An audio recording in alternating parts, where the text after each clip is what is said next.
So when I get round the corner, I'll talk about spurs. Morning.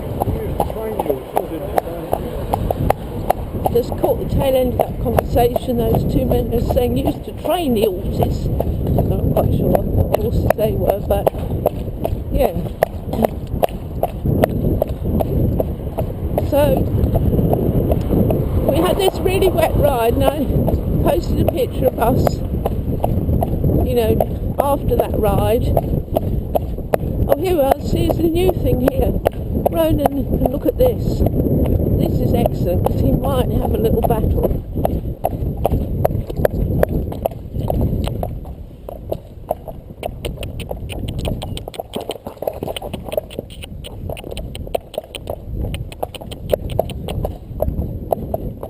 There. That's interesting because I can't really talk when I'm doing this. So, hi.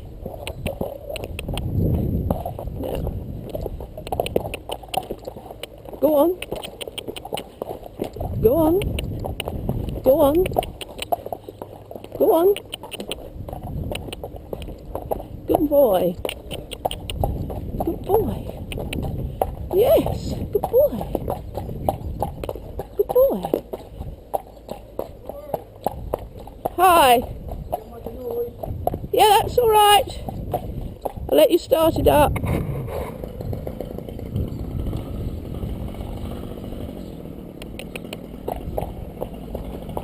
Come on. Okay.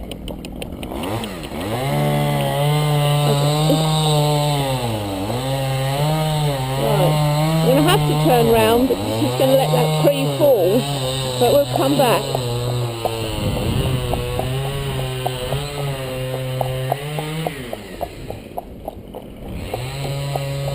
Good boy. Now see, we didn't really have a big battle. They all know me around here, probably think it's that mad horse woman. Right, come on then. Go on.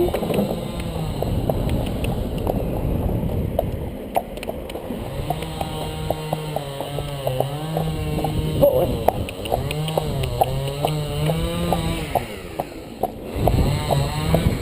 Mad horse woman. I want to go past that.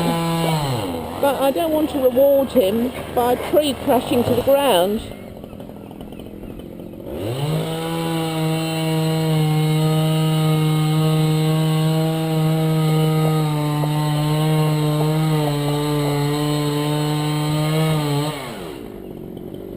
Actually, I suppose it can't crash to the ground, can it? Because it might crash on his car. I think I've got time. Having done a risk assessment,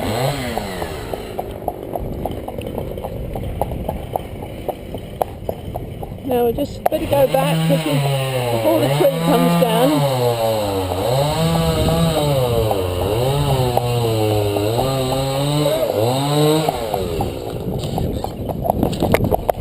Oh, it did come down, never mind. Well, as you can see, he's not a runaway. I was looking at that tree in the road and thinking, oh my goodness, come on. Well, it's not the end of the world.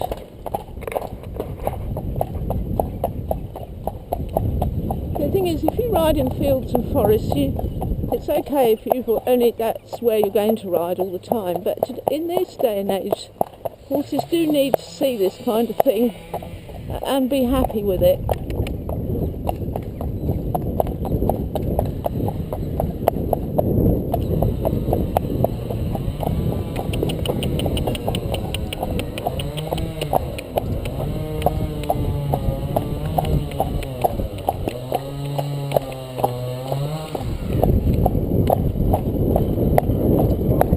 Up here once more because the tree fell down. You have to address all these things. Good boy. It won't fall down a second time.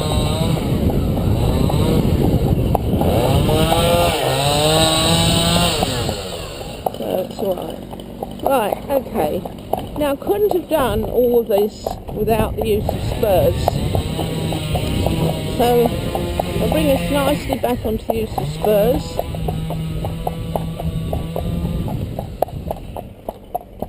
I think that'll do for today. Boy.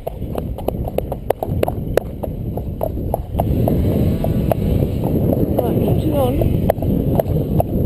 And when I posted that picture,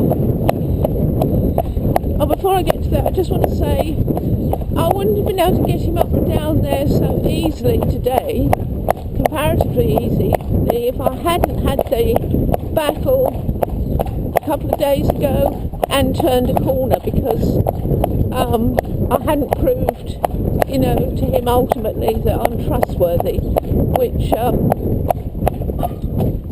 I think, I'm increasingly doing. Boy. Good morning. Boy.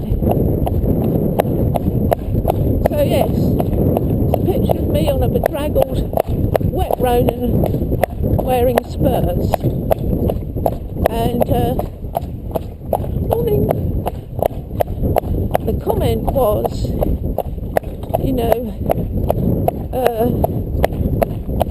natural horsemanship and spurs, surely the two aren't mutually inclusive. Now those weren't words, but that was the meaning. And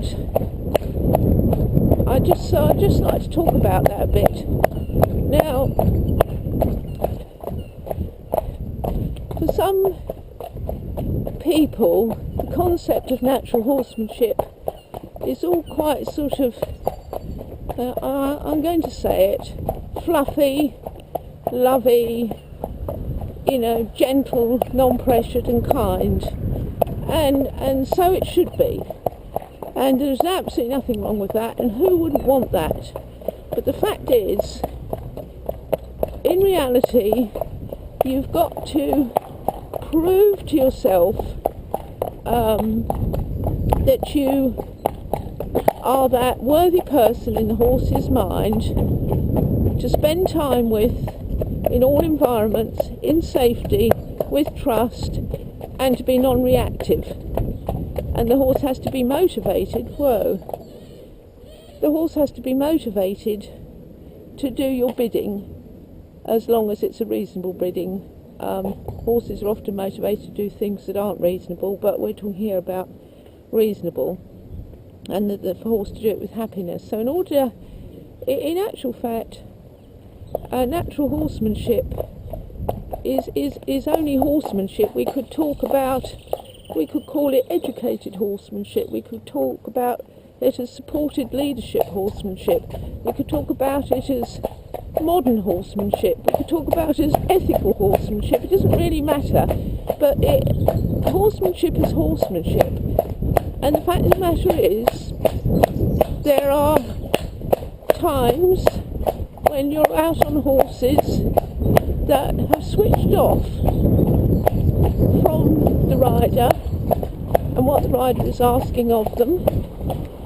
And not only that, you get a horse like Ronan, he's 16'2", good boy,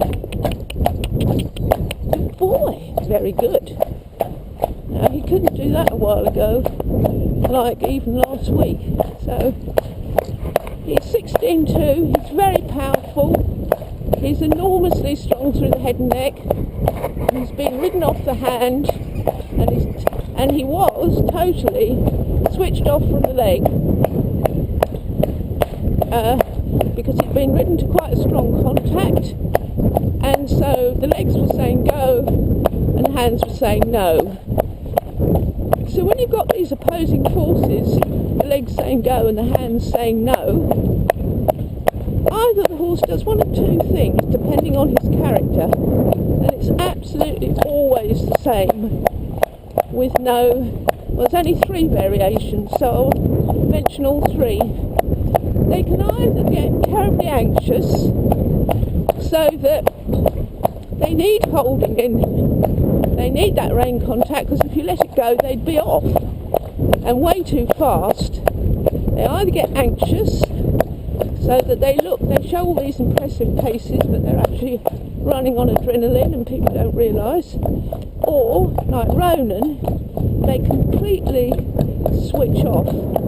So the legs, you might as well be asking, sitting on a stone wall and using your legs and expecting the stone wall to get up and walk away. And Ronan wouldn't get out of a crawl. He wouldn't go forward. He had no concept of going forward. He wasn't willing to listen to the leg any longer. He'd switched off a long time ago. So he wasn't like a young green horse that didn't understand the leg. So completely different tactics need to be used with a young green horse. Why would you use spurs on a young green horse? He doesn't understand what the leg is for. First you need to teach him what the purpose of the leg. Whether spurs will be appropriate later on, who knows? But often if you have a horse right from the beginning, and spurs may be unnecessary. So are they cruel? Well, I want to mention the third thing that they can do. So they can either become anxious and appear very forward because they're anxious. I hope that people are beginning to understand what I'm trying to say. Running on adrenaline, and that includes a lot of horses. They go in the school and they're very active, and people say, "Oh, what lovely paces." Not all of them, of course, I'm not saying that, but a lot of them are running on adrenaline, and if you didn't have that contact, they'd be running faster on adrenaline. So they're not in balance, they're not to the leg, they're ahead of the leg, and they're running because they're anxious. They're anxious because of this legs say go, hands say no business. So Ronan switched off from the leg completely, totally demotivated. The other scenario is horses refuse to go, absolutely nap, or in extreme cases throw in the towel. They get so confused by this leg-hand business that they just say, "I don't know what you want, but I'm not going to do it." So they start napping, going backwards, swinging round, and ultimately throwing themselves up in the air, or going over backwards. And I rode such a horse once, and I have to say, you learn on every single horse.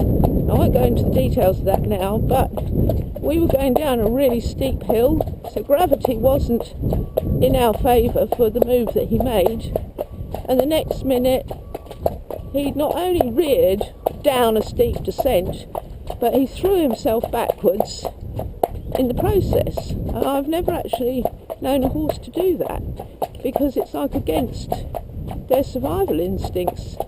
But anyway, he did.